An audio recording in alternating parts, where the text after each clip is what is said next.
damage to the public's faith in elections, and it was all a lie. Pushed by Adam Schiff, James Comey, the FISA court, the FBI, the Steele dossier, Hillary Clinton, and virtually every left-wing media organization. Yet, not one of them has been held accountable. Not to mention, it amplified an already strained relationship with Russia. Think about that. The deep state and Democrats were willing to risk national security in conflict with Russia just to stop Donald Trump. Joining me now is former Trump White House Chief of Staff and author of The Chief's Chief, Mark Meadows. Chief, let's talk about that a little bit. Adam Schiff told us unequivocally he had the goods, he had evidence, never had any. What was going on behind closed doors in that Oval Office during that time? Well, obviously, we knew that there wasn't any evidence, and yet that didn't stop Adam Schiff from continuing to go out Sunday after Sunday and on every show that would have him and say, I've seen the evidence. You know, all you have to do is show it.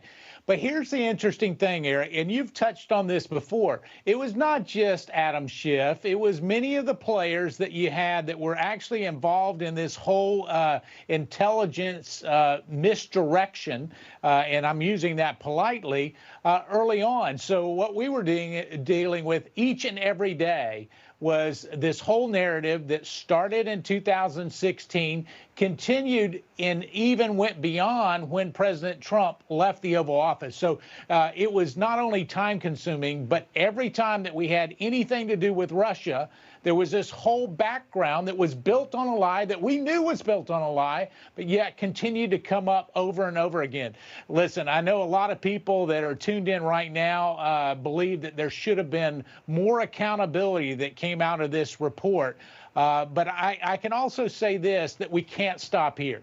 Here's what we have to do. The same people that were in this report, Eric, are on other legacy media networks saying, oh, there was nothing. We told you there was nothing. Listen, that's as much of a lie as the initial lie that there was Russia collusion. So what we have to do is make sure that we look at funding. We also have to look at the intelligence community in terms of how they're being used. And you mentioned the FISA court. It's time that we have a major redo so that we don't infringe not only on the 45th president of the United States, but every law-abiding citizen of the United States. Indeed. Rand Paul was on the show last night pointing out that the abuse at the FISA court under Comey and the FBI is a violation of our Fourth Amendment rights, and we should really, before we reinstall the FISA court's charter, we should fix that. And he's absolutely right. Chief, going on this time, and again, I want to bring you back because you were there with President Trump with 45. Clearly Comey was at the head of the FBI. He was the one pushing the puck forward. But were his strings being pulled by Hillary Clinton, Barack Obama, or both, or others? Well, I don't know about Barack Obama, but certainly Hillary Clinton and others in that larger circle. Here's what we did find out from this report that actually was new to us is that the briefings that took place that said the Clinton plan that we knew was out there because Director Ratcliffe and others had worked to make sure that those were declassified. That happened when I was chief and towards the end of the first Trump administration.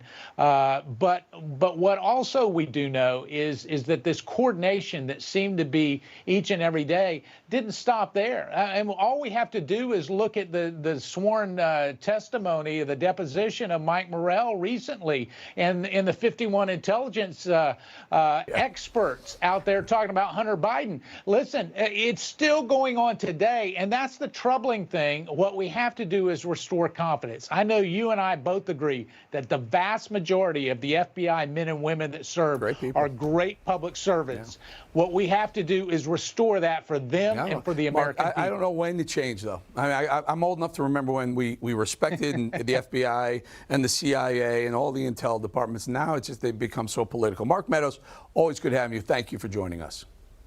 Great to be with you, Eric. Take care. God bless.